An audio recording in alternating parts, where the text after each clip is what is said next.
Hi, and welcome to this video on the 5 questions that every pet business needs to ask.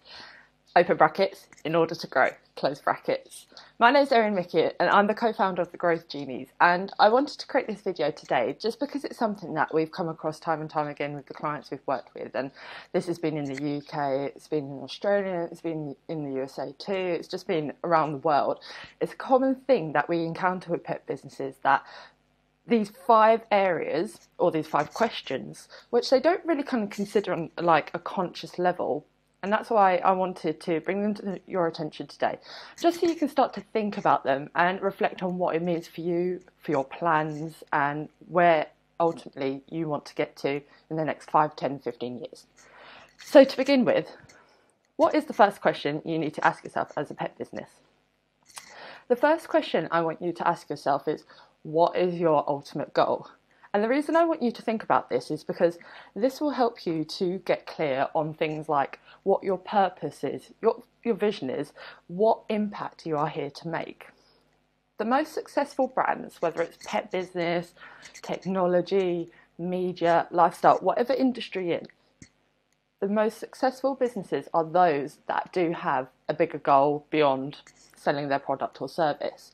And if you're at the stage at the moment where you are just selling a product or service, this question is going to be key for you, because it's going to be something that ultimately transforms you from a business that is just transactional, has just got a very kind of short lifespan in terms of the client retention and actual community that you're building around it, and a business that is truly effective in the world of pet care. So, what is your ultimate goal? Next question. Do you have a clear voice? Now, this is super important just because I've come across just so many pet brands recently that just sound exactly all the same. And when it comes to standing out in the pet industry, because we know that it's a thriving marketplace, but we also know that there are a lot of pet brands out there, how are you using your voice to stand out? Do you have a clear personality? How and what do you communicate? And what kind of conversation are you generating around your business? And I'm not just talking about in terms of like selling your product or service, because everyone can talk about their own product and service. And, you know, that's not going to be the thing that ultimately gets your community to want to engage with you on a more profound level. It's going to be about how you're communicating yourself, how you're positioning yourself, and what value you're actually bringing to that conversation. Again, beyond just promoting your products or service, because from a mile away, your community will see that that conversation is only in existence for self-gain. They're not being asked to actually engage with it. They're just being asked for their money. So think about that. Do you have a clear voice? Do you not? Do you not understand what a clear voice is? Do you have your own tone of voice, or is that just not something that you've considered? Next. What value do you offer? And this kind of ties into my last point in what you bring to your audience has to be more than simply just promotional material. It has to actually enrich their life. It has to engage them. It has to educate them. It has to entertain them. It doesn't have to do all these things at the same time. I want to be clear. But it has to do something. So what value do you offer? And how does value translate to your community? Is it kind of practical tips for pet care? Is it ideas of kind of games you could play with your cat or your dog or other pet? Is it, you know, more fun-based stuff, kind of like the games, but, you know, more about how, like, what kind of content will be fun for them? Like, what kind of dog personality are you? Those kind of things. But what kind of value do you offer your audience? What reason are you ultimately giving them to engage with your business and brand? Because, as I mentioned earlier, if you're online and you're on Facebook and Instagram or whatever platform, and you're literally just putting out posts which are like, buy my stuff, buy my products, buy my services, what reason are you really giving your audience to engage? Because remember, if they're on social media, they're not going on to social media to necessarily buy something. They're going on there for like a little bit of escapism, a little bit of downtime. So if you wanted to connect with your audience on those platforms in particular, you need to think about, okay, so how can I elevate their experience of this platform? Because if you're doing that and they're engaging with your content, they're liking, they're commenting, they're watching your videos, etc., etc. Facebook, Instagram, all these platforms are going to reward you for keeping that community's engagement on your content. And it's just kind of like a win-win situation. They're going to bump your content up to the top of the queue because they realise that the community just really love spending time on their platforms to engage with your content. So, you know, I won't go too deep into the technicalities of this kind of aspect, but just think about what you're positioning on social media, also on your website, don't forget that, and your email list. What are you giving them just free of charge, you know, kind of just purely created for the purpose of enriching their life? Next question.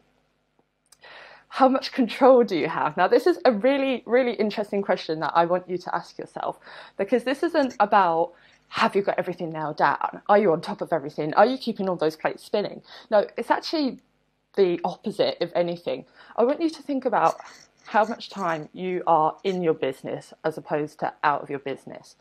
Are you in the kind of situation where you literally, like, if you took a holiday and stepped out of your business, everything would crumble, everything would just grind to a halt, and nothing would get done, there wouldn't be any sales, there wouldn't be any movement, it would be an actual risk, potentially, to step out of your business? Think about your team. Do you have to, like, micromanage everything that your team is doing, or are they pretty, like, self-functioning? Like, do they know what they're doing? Do they know their roles? Or do you have to kind of be a bit of a helicopter over their shoulder and just be like, you know, you're doing that right, do I need to check this? Or do you have that trust in them? Like, how much time does it take to actually manage your team? And lastly, in terms of how much control do you have, this is a big question I'm supposed to ask yourself, because is it getting to the point where you have to have such tight control over your business that you're essentially running yourself into the ground, that you don't have much time outside of the business, and that you're just feeling overwhelmed, and, you know, that you're heading towards burnout? And is that ultimately healthy for you? Do you feel like you're at the point where you're like, yeah, I have control over my business, but it's not to the detriment of my well-being, my physical health, my mental health, my emotional health? And lastly, who are you surrounded by? Just take a minute to take stock. Think about your internal team, as I mentioned before, but also think about kind of your contemporaries, you know, the collaborations that you've got set up, if any, the partnerships, the referral systems, you know, the brand ambassadors.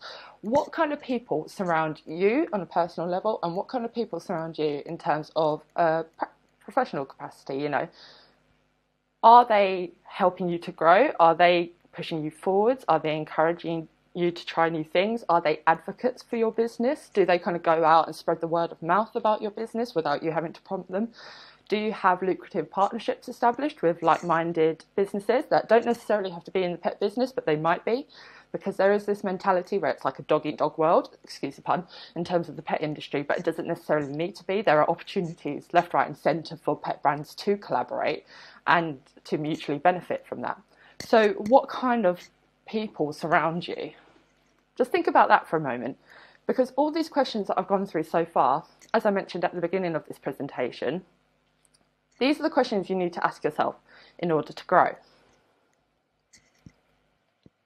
So once you have the answers to those questions, the next step that you can take, you can just have this as a moment of self-reflection to understand where you are at the moment and ultimately where you want to get to.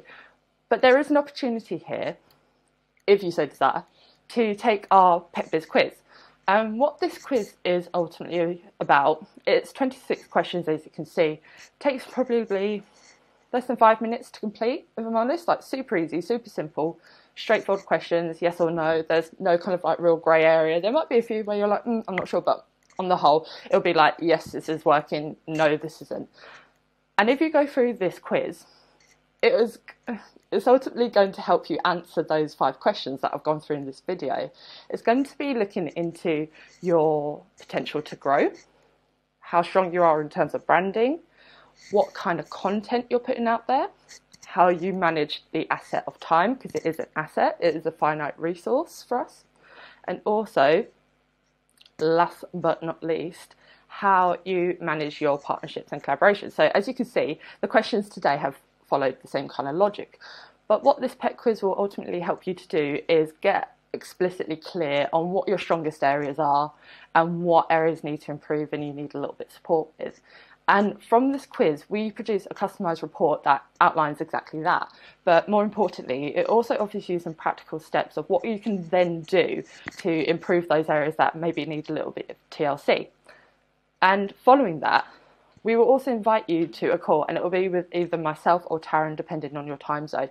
And this will just be an opportunity for us to consider your report, but more importantly, look at those next steps and think about how it actually can be practically implemented for you. Not some like airy-fairy, like, oh, you just need to manage your time better. No, it'd be like kind of concrete, solid guidance on how you can make this a reality, how you can like leverage, whether it's time, your team, your branding, whatever it is, to your benefit to help that growth.